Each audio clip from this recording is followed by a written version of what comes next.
In 1961, the FBI publicly declared that organized crime had no presence in America, boldly asserting there was no such thing as the mafia on American soil. Yet a mere decade later, this notion crumbled like a house of cards as mob bosses fell victim to bullets on the streets of New York. Charlie Luciano, the mastermind behind organizing crime in a way that would facilitate peaceful collaboration among powerful families, comprised the League of Old-Timers. Alongside figures like Vito Genovese, Tommy L., Joe Adonis, Joe Profaci, Stefano Magaddino, Joe Bonanno, and Charlie Luciano himself, they yearned for peace and the opportunity to conduct their illicit business through a criminal democracy. However, this idyllic vision soon took a dark turn. First, Charlie Luciano found himself behind bars, and then, one by one, his trusted associates met their demise. Dutch Schultz, Lepke, and Benjamin Siegel were among the first casualties.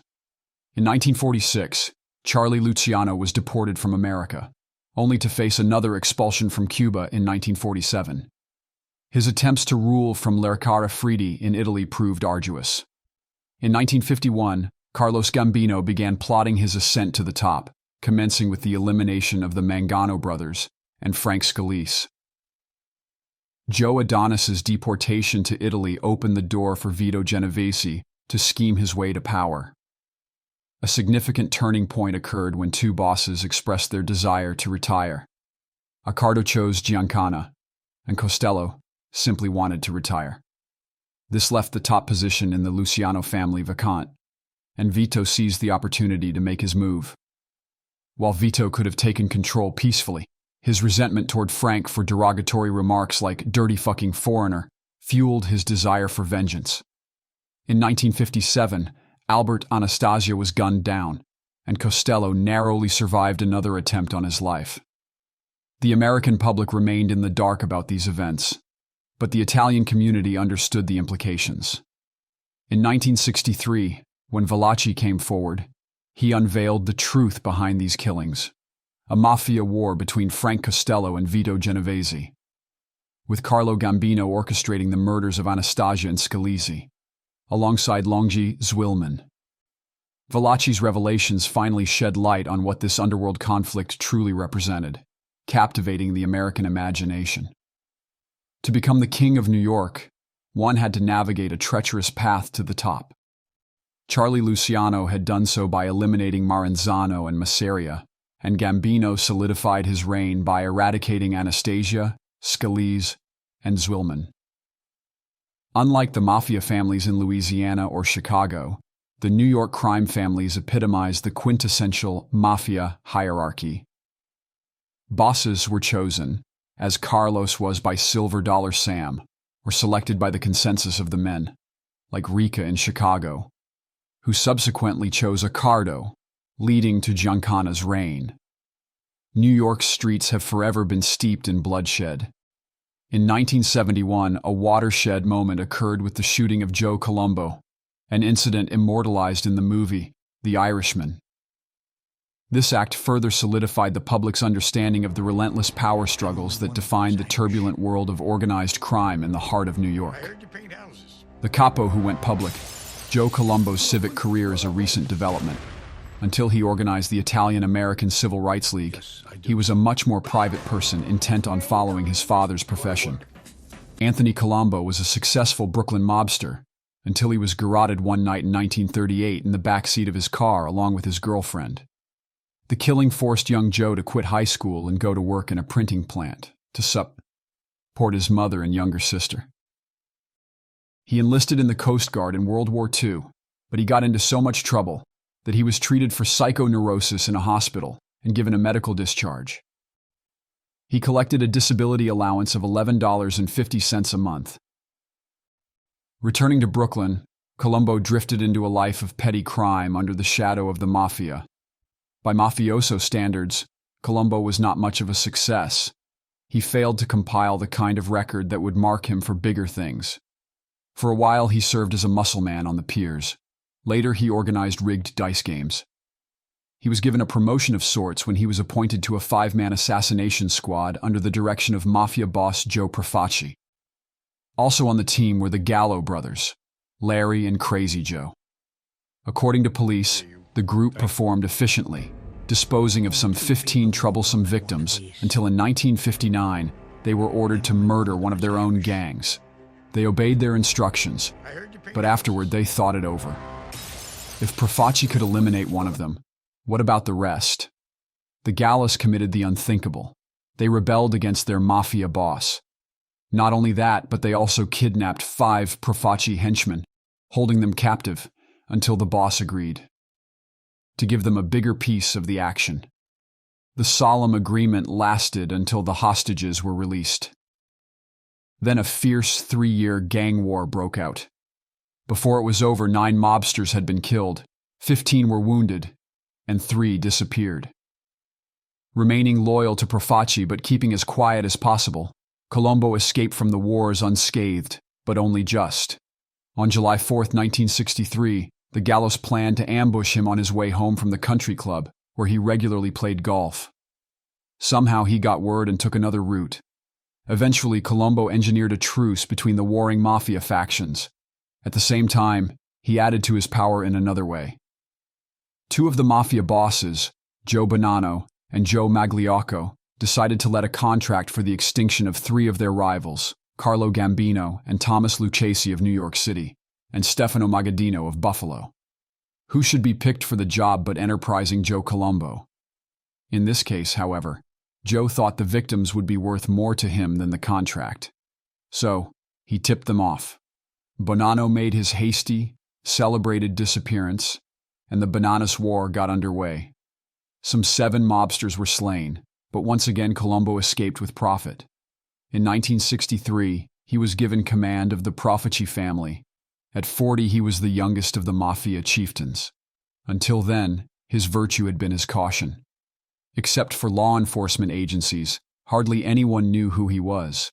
Though he had been arrested a dozen times on minor charges, he had been convicted only 3 times. He was fined twice for gambling, and he was jailed for 30 days in 1966 because he refused to tell a grand jury what he knew about mob infiltration of legitimate business. His bigger operations were untouched by the law or publicity. Gambling in Brooklyn and Nassau County, loan sharking in Manhattan, hijacking at Kennedy Airport. He lives inconspicuously, the mafia equivalent of the man in the gray flannel suit.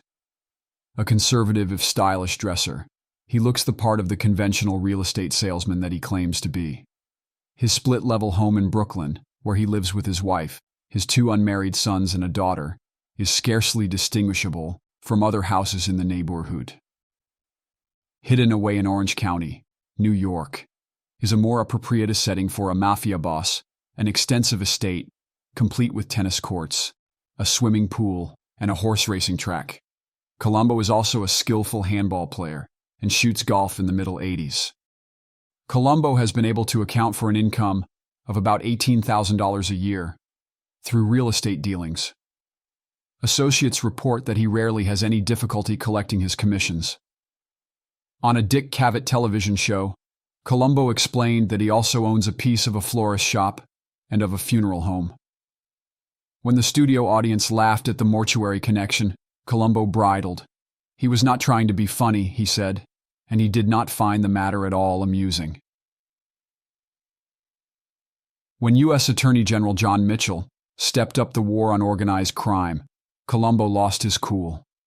He became angered when the FBI trailed him, questioned his friends and family, and arrested Joseph Jr. He was later acquitted. In that anger, the Italian-American Civil Rights League was born. If Colombo survives, he will face not only the continued wrath of his colleagues in crime, but a 1 to 21-year jail sentence for lying under oath. When he applied for a real estate broker's license, he was indiscreet enough to try to disguise his criminal record. In addition, he is under formal accusation for larceny and conspiracy in a $700,000 diamond robbery on Long Island, and he will soon go on trial for tax evasion. Lawmen may no longer proclaim that they are going after the mafia thanks to Colombo's efforts, but they are intent on pursuing at least one mafioso more zealously than ever. Intensive warfare has always been a brutal fact of mafia life. struggles for power by violent men naturally been a brutal fact of beget violence.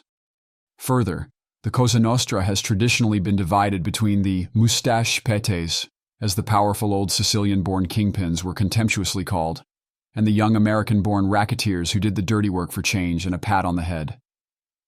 The Masseria-Maranzano War, or Castellamarese War, was one of the first great mob battles, spanning the early Cosa Nostra days of 1930-31.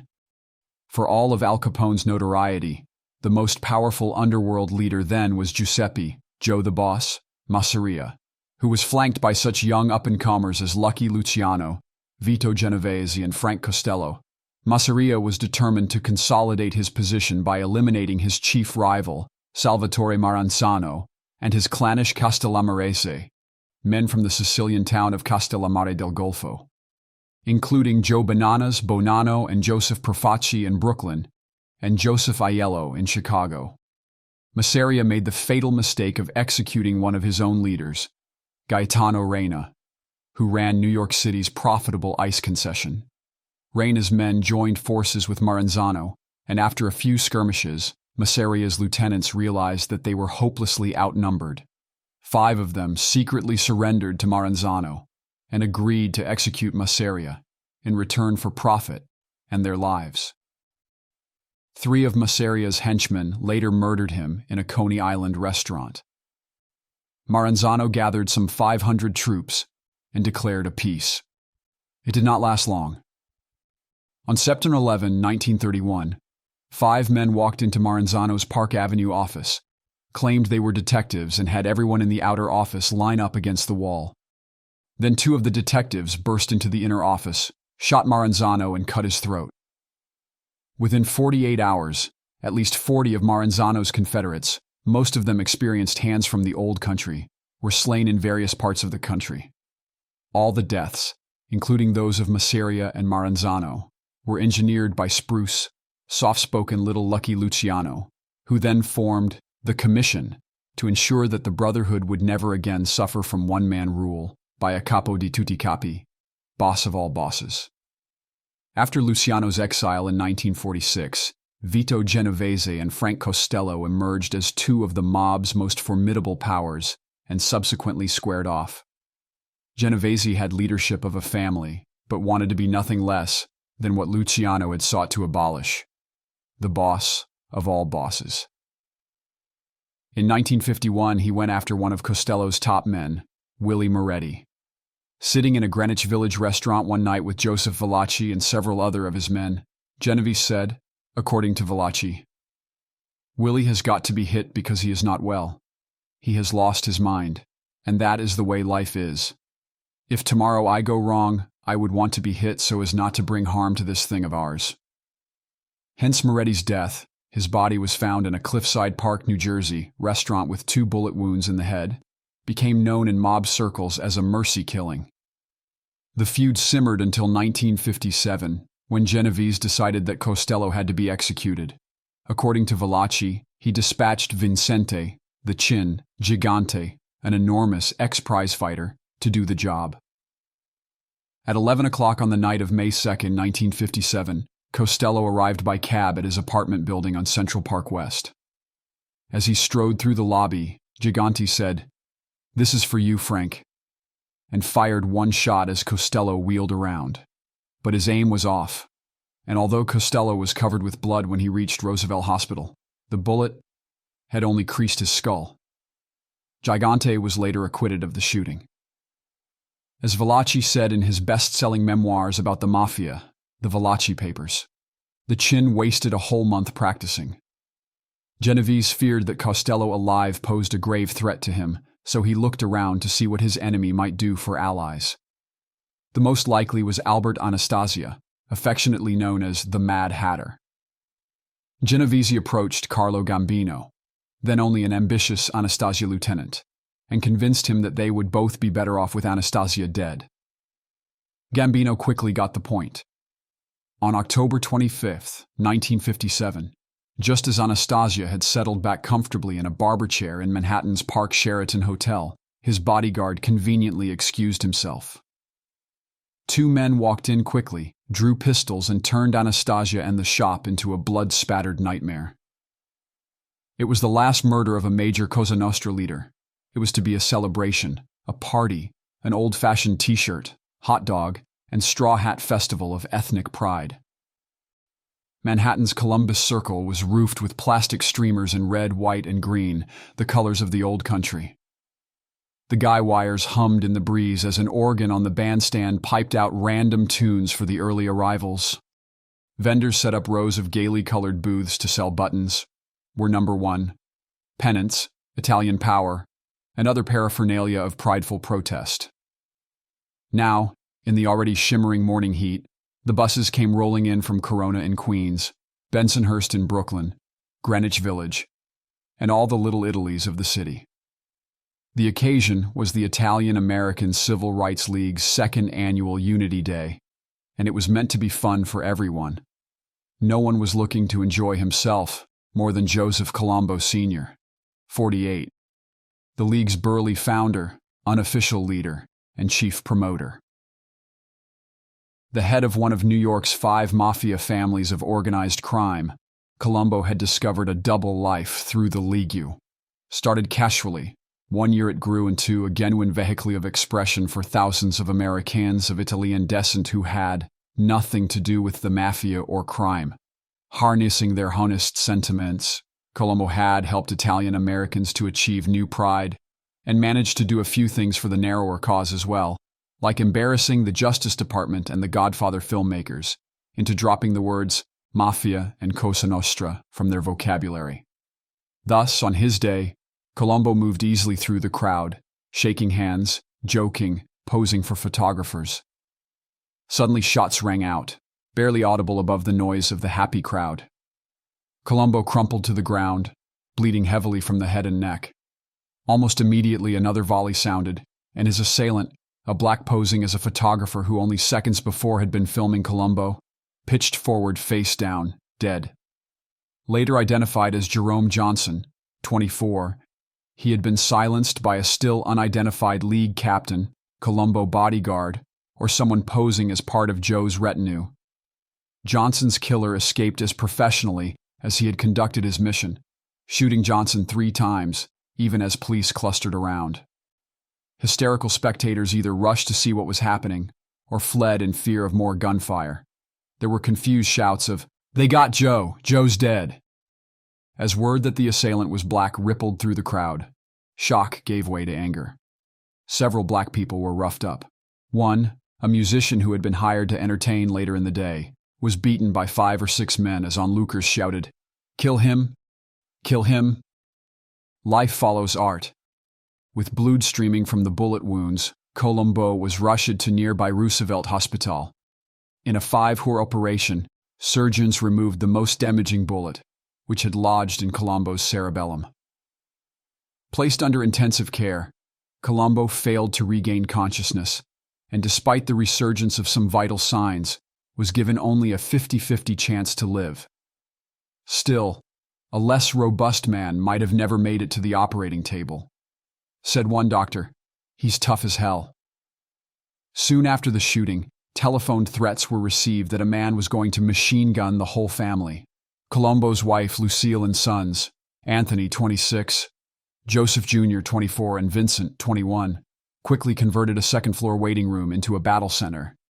Within hours, Roosevelt Hospital took on the look of a grim, almost surrealistic parody of a Godfather-esque scene from Mario Puzo's best-selling novel.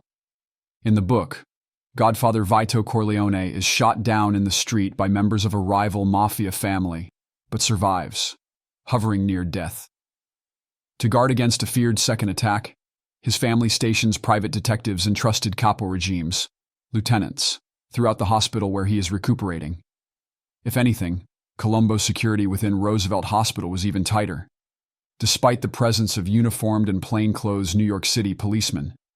At the hospital's entrances, small groups of outsized burly men, wearing tiny green and red Italian-American League pins, nervously watched the streets, quickly sizing up each approaching pedestrian. "You watch this stairway," one bullish captain instructed a younger man. "If somebody goes into the hallway, you follow him.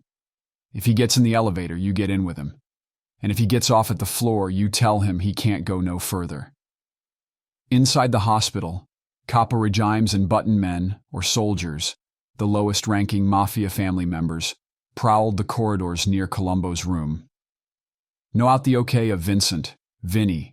One was allowed near the room with Vingo, a Colombo family loan shark with a fearsome reputation for violence, entertainer Sammy Davis Jr., his wife, and Rabbi Meir Kahane, who recently concluded an alliance between his militant Jewish Defense League and Colombo's League, were among the few non-family members to pass Vingo's muster.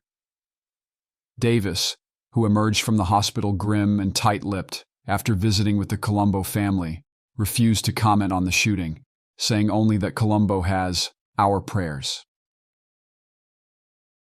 The traditional mafia way. The brotherhood that is the mafia has always operated in secrecy. Sworn to an omerta, the oath of silence.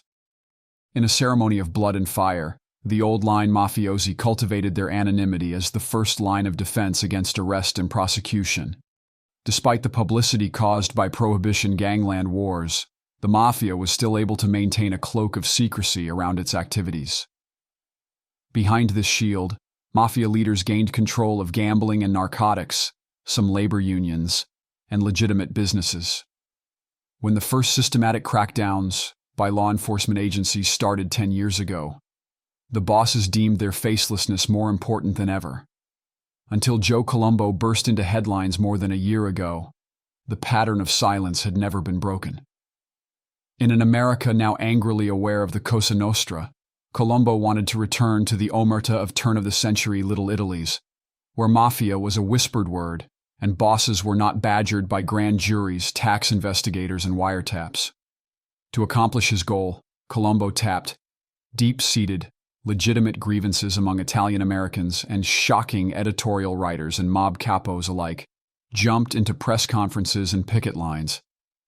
He sought to make Cosa Nostra private once more, by turning any derision of Italian Americans mafiosi or not into a cause for public censure. It was a radical notion that more traditional mafia leaders could not have imagined and, in the end, could not countenance. Ironically, Colombo's deviation from old-line mafia methods resulted from his adherence to the traditional code of family loyalty. When his son Joseph Jr. was arrested in April 1970 on a charge of melting coins into silver ingots, Colombo acted at once. He took the usual steps of putting up bail and hiring a top lawyer to look for irregularities and loopholes. Then he did something new. He began picketing the FBI, claiming that he and his family were being harassed. After several months of daily demonstrations, the Italian-American Civil Rights League was formed. The League's first major action was to sponsor Italian-American Unity Day last year. The rally conspicuously closed stores in neighborhoods controlled by the mafia. New York's waterfront was virtually shut down when many longshoremen took the day off for the ethnic celebration, and every politician in the city joined the 50,000 celebrants in Columbus Circle. Nelson Rockefeller was offered honorary League membership and accepted. Not only did the League persuade the Justice Department and some movie makers to ban the term mafia, but its campaign against corporations that used Italian stereotypes in their advertising led to cancellation of television commercials, including a prize-winning Alka-Seltzer ad, Spicy Meatballs. The Ford Motor Commerce assured the League that in television series it sponsored the FBI would not track down criminals belonging to something called the Mafia. Plans for a $3.5 million hospital were announced. Recently, the League set up a children's summer camp. A year after the first pickets marched in front of FBI headquarters, Colombo was honored as League Man of the Year. 1,300 people came to the dinner marking his undying devotion to the Italian-American people and all humanitarian some causes.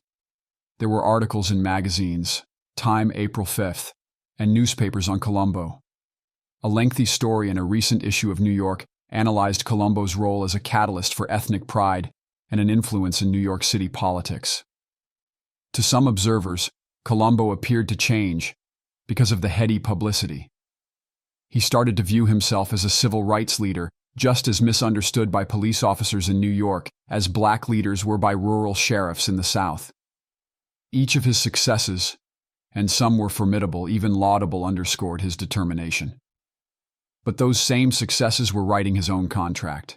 Black People v. the Mob, Black Beyond Johnson lie several fascinating theories about the motives for the assassination attempt. An hour after the shooting, in a telephone call to the Associated Press, a group calling itself the Revolutionary Attack Team claimed credit for the shooting and vowed further assaults on figures who exploit the black community. 2 days later, they warned that an apartment house owned by a white Harlem drug pusher would be bombed. It was. The group had never been heard of before the first phone call, and authorities were unable initially to determine the identity or strength of its members. The rhetoric of black militants has recently become increasingly abusive of the Cosa Nostra, accusing mob heroin traffickers of committing narcotics genocide in black neighborhoods.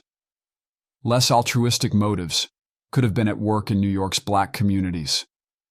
Black mobsters eager to gain control of mafia, narcotics, and gambling operations in the ghettos would have had reason to have Colombo shot. Black gangsters have become impatient to move out of the lower echelon, dangerous jobs traditionally assigned them by syndicate leaders. Colombo's career as a gangster also could provide a plausible motive: revenge. One product of his years as a member of the assassination team of Joseph Profaci, head of a New York family, is a list of victims' relatives, young men orphaned by contract, brothers bound to avenge a family murder who would like to see Colombo killed. His rise in the mob hierarchy has also earned him the bitter enmity of former comrades, notably Joseph, Crazy Joe, Gallo, one-time Profaci triggerman whom Colombo opposed during a bloody gang war in the early 60s. But the explanation for the Columbus Circle attack is as old as the mafia itself, and as new as Joe Colombo's vision of his role of mafia chieftain. The New York families, or tribes, of the Cosa Nostra are on the edge of a classic power struggle, precipitated by Colombo's refusal to rule, as mafia bosses have always ruled, quietly and privately, in the tradition of the Sicilian Dons. The mafia that he insists is non-existent surely tried to kill Joe Colombo. A cruel dilemma. On successive nights, 50 Colombo faithful marched in a prayer circle outside the hospital's emergency entrance parking lot. Propped against a wall was a floral display of wilting red, green, and white carnations. Small plaster statues of saints were mounted on the display's legs, and candles in various stages of use were piled beneath it. Their candles flickering in the warm evening wind, the marchers chanted, "St. Jude, help Joe Colombo," or joined in the Lord's Prayer. The assassination attempt posed a cruel dilemma for Italian Americans, who regard the League as a voice for their frustrations and have attempted to overlook Colombo's mafia life. Father Louis Gigante possesses a unique insight into this moral tug-of-war. He is both the League chaplain and the younger brother of a man who was accused of trying to assassinate Frank Costello in 1957. Father Gigante was among those keeping vigil outside Roosevelt Hospital. Said he, "The League is definitely a positive thing, but all they talk about in the papers is the crime thing. We are coming together to combat problems. All I know about Joe's past is what I read in the papers. He pulled us together." The people weren't there Monday for Joe Colombo, but because their pride had been excited. Hospital authorities were understandably nervous about Colombo's presence and the activity that accompanied it. Executive Vice President Peter Terenzio refused to discuss the matter at all. One hospital guard, however, voiced a common fear. "If this guy dies," he said, "they'll probably turn the hospital upside down. These kind of people, it is a pleasure to stay away from them. They are ready to explode at the drop of a hat. They are really touchy." Troubled assassin. Fearing just such an explosion, New York City police worked feverishly to determine who wanted Colombo dead. The trail began with Johnson. By matching spent bullets with the pistol, a .765mm automatic of foreign manufacture, taken from Johnson's body, police established with some certainty that Johnson had shot Colombo. A film made at the time of the attack showed Johnson photographing Colombo just seconds before the shooting and partly confirms eyewitness reports that he had an accomplice. In one sequence, Johnson walked over to an afroed black woman with a shoulder bag and handed her his movie camera. From relatives, friends, and police records, investigators pieced together a sketch of Johnson as a deeply troubled character, part sadist, part conman, part dreamer. To cods at Rutgers University's campus in New Brunswick, New Jersey, where he was a frequent drop-in in recent months, he was known as Pisces Man because of a fascination, obsession for astrology. He could be a spellbinding talker, pleasant to be around for a while. To others, he was darkly sinister. One woman told police of meeting Johnson at Rutgers. Not much later, he appeared at her apartment, she said, and that was the beginning of 3 months of torture. The woman alleged that she was periodically beaten and raped by him while being threatened with a machete or sword. She also told of Johnson's talking far into the night, contending that he was God and praising Italians. When she heard that Colombo had been shot by a man named Johnson, she said she knew instantly who it was. Born in Waycross, gay. Johnson was raised by his maternal grandmother until, at 9, he moved to New Brunswick to join his mother. After high school graduation in 1964, he moved to California, and from there drifted through a patchwork of odd jobs, wanderings, and scrapes with the law. Police records list at least 7 arrests on charges ranging from burglary and rape to grand larceny and narcotics possession. He was last arrested in New York City on June 4 on charges of possessing hashish and marijuana, but the charges were dropped. Johnson's last known address was on the Lower East Side of Manhattan. Among the belongings found there was a box of 7.65 mm bullets. The remainder of his worldly goods consisted of a monkey, a curved 31-foot-long sword and sheath, a flute, a solid wooden cane, a riding crop, a bottle of English leather lotion in a wooden box, stolen blank checks, a book titled Fragments of a Faith Forgotten, a serape, and a crimson gold-threaded cape. Decline of the Commission. Colombo's new celebrity status attracted attention to men who decidedly opposed public scrutiny, the bosses of the other New York families. A great deal of the scrutiny came from law enforcement agencies, mafia bosses, who had built careful layers of insulation around themselves, never dealing directly with button men, trusting only a few close lieutenants, found their protective covering being stripped away. Grand jury subpoenas were issued to men convinced they were safe from such summonses.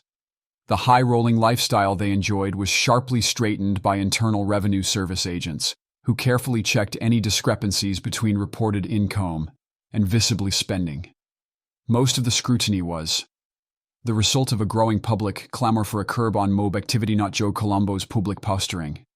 But mafia chieftains blamed him nonetheless, and at least one prominent mafioso believed that Colombo and the League had netted him a grand jury subpoena. Moreover, the 5 New York families are just emerging from a decade that left their tight paramilitary structure shaken and disorganized. The bitterness of past mafia wars still lingers, especially between Colombo and Joseph Gallo, the volatile former Profaci triggerman whose defection sparked the 1961 war. He once kept a wildcat in his basement and, for luck, a dwarf on his payroll. Released last March after serving 9 years for extortion, he returned to New York with a grudge against Colombo and heretical ideas about recruiting black people into mafia ranks. These have made him the subject of speculation regarding the shooting. Of the 5 dons in power a decade ago, only one, Carlo Gambino, retains his position today. In the 4 other slots, the old bosses have not been officially replaced, or the men who succeeded them, including Colombo, were not considered their equals. A measure of the scorn in which Colombo was held is revealed in the wiretap transcripts of a conversation between New Jersey boss Sam the Plumber de Cavalcante and his underboss, Frank Maggiore, de Cavalcante, Joe Colombo. Where does a guy like that belong in the commission? What experience has he got? Maggiore. This is ridiculous. The all-powerful commission, which dominated mob affairs across the country for decades, has likewise fallen into disarray. After the disastrous Appalachian meeting in 1957, where 58 mobsters were arrested, the Commission abandoned full-scale gatherings. For a while, its members met in twos and threes to conduct Cosa Nostra business. Sometimes on Sunday morning, when they assumed FBI agents would be in church. When these arrangements failed, the Dons were left to communicate with one another from outdoor phone booths, a far cry from the Grand Council meetings in luxury hotels. The vacuum in leadership and logistical planning opened the way for the sole cagey survivor of the old days. Carlo Gambino, 68, head of the largest family in the U.S. The boss of bosses.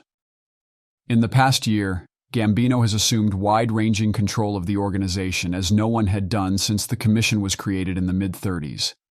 He has become the boss of bosses, and as his power has grown, so has his disapproval of Colombo. Commission members, who had taken such care to dissociate themselves from each other, were appalled to discover the contents of a plastic briefcase that Colombo was carrying when he was picked up by the FBI. Colombo had often patted the briefcase and informed his listeners, God, his fellow mafiosi, was the presence is not in this briefcase. What concerned of a bigger being, but of a roster of contributors to the League's benefit show at Madison Square Garden. When the case was opened, it was found to contain such names as Al Alleyboy, Persico, John Wop, Kakamo, Frank Beast Falanga, Albert Blast Gallo, and Carlo Gambino.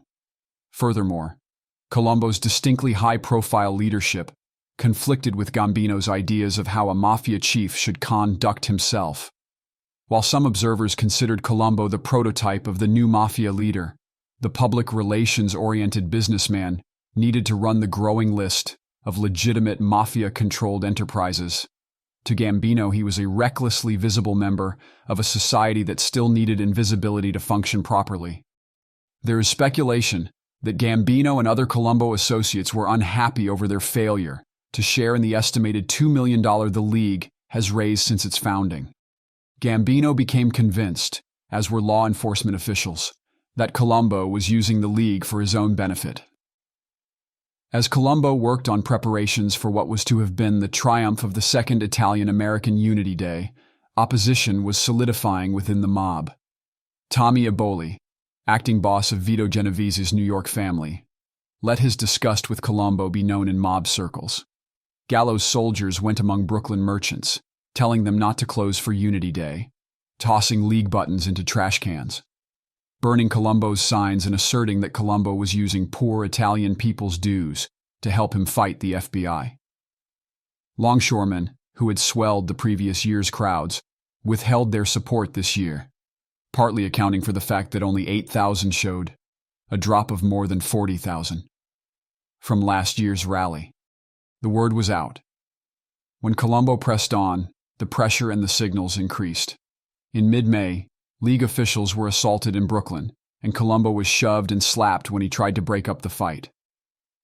On June 11th, Gambino lieutenant sent word for Colombo to ease fused. A week later, Colombo was beat up on Unity Day preparations, but he beaten once more. A golf partner reported that when a golf cart tire blew out with a bang, Colombo dove for the ground and crawled under the cart. 2 weeks before the Unity Day rally, some gangsters suspected that Colombo was a murder target. For a week, police investigation could establish no direct connection between Jerome Johnson and the mafia. By week's end, they had settled on the theory that Johnson had been chosen precisely because such a connection was difficult to prove. Johnson, police asserted, was a hired killer who had been silenced by a second triggerman at the rally. Colombo associates meanwhile continued to insist that the murder attempt was an isolated attack. It seems like shooting civil rights leaders is in recent years, explained a League official. The Colombo family's public pronouncements constituted a weak, improbable case. As Colombo lay in a coma, mafia and law enforcement officials awaited developments in what was certainly the opening round of a new mob conflict. In the past, the emergence of a boss of bosses like Gambino has usually resulted in a war. The modern mafia was reorganized in the 1930s, and the commission was established after bloody battles to curb the power of a single leader. Gambino's assertion of leadership, quite apart from the Colombo family's need for revenge, makes it possible that a full-scale battle may erupt. Beyond doubt, the attempt to murder Joe Colombo has profoundly affected the Cosa Nostra. Gallo blocked off the street where he lives the night after the attack, and that same night, only 12 hours after Jerome Johnson fired 3 bullets into Colombo, business in a small Italian restaurant outside New York City began to pick up. A group of well-dressed men sat around tables near the kitchen, having a late evening snack and coffee. They chatted for an hour, then left. For the first time in years, the Mafia's High Commission had been driven out of the anonymity of phone booths and into a public meeting. Unwilling though they might have been to admit it, the new styly leader, Colombo, had forced them into the oldest of their ways.